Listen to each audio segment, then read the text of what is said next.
When it talks to about economic development, it seems there's no easy answer as to how to bring a country's economy back on track after the pandemic.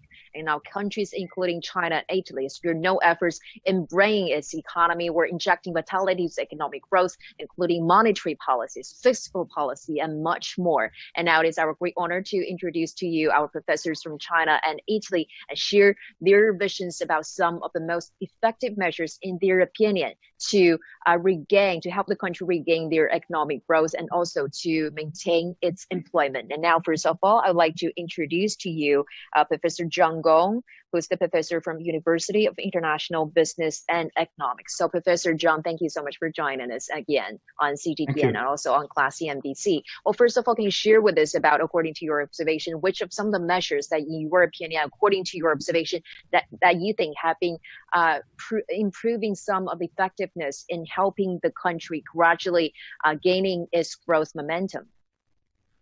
Well, I think the Chinese government has taken, great measures in both fiscal policies as well as monetary policies to jumpstart the economy.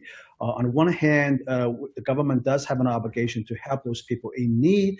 On the other hand, we like to put money where it's most effective in terms of jumpstarting some infrastructure projects. Here in China, we call them new infrastructure projects. That means they are not just infrastructure projects in the railway arena, in highways and these things, but also on the soft side of infrastructure in terms of developing the cities, make the cities more amenable, more accommodating to new technologies. So these things are all happening. And I think China so far has done reasonably well. We had a pretty hard beating in the first quarter. The economy dropped by 6.8%, but pretty much the economy recovered starting from the second half of March, and getting into April, I think we're doing much better now. So it's a great lesson for people here in China, and I'm glad to see that not only China has recovered. I think our great friends in Italy have also pretty much recovered. I think there's very extensive public support for people in Italy in putting up a very heroic fight against the coronavirus.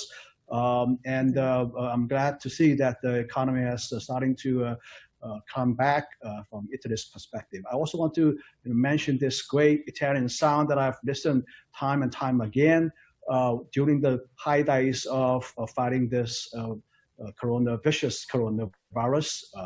Rinacero, Rinacerai. I mean, this is the Corona sound that was widely heard and sung in Italy, and it's a beautiful song. It symbolizes the great spirit in northern Italy, people putting up a heroic fight against this virus. It's just only symbolizes the Italian people's great spirit. Also symbolizes the human spirit. So we here in China very much appreciate that.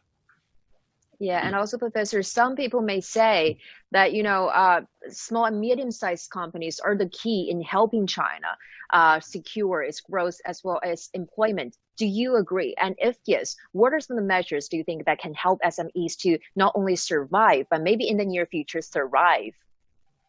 Well, small and medium-sized businesses are the workhorse of creating employment.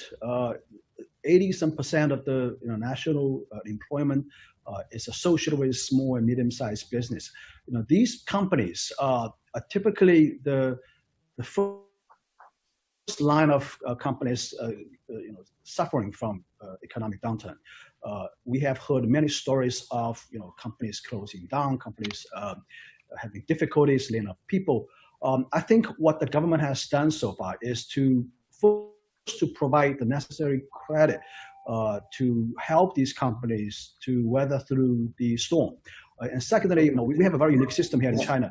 The government does have some say or leeway in terms of persuading, for example, landlords, to alleviate the pain on these tenants, small businesses, trying to persuade them to, give up maybe 1 month or 2 months of rents, trying to, pitching to help with these companies.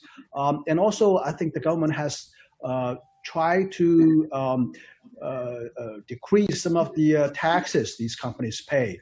All these measures, they are designed to essentially help these companies to stabilize, at least to continue to operate.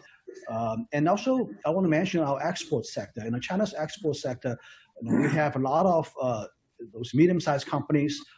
They are having a lot of difficulties, actually, and the government trying to help them to reorient their products towards domestic market, so that they can at least survive and wait for the recovery of their international markets to come back.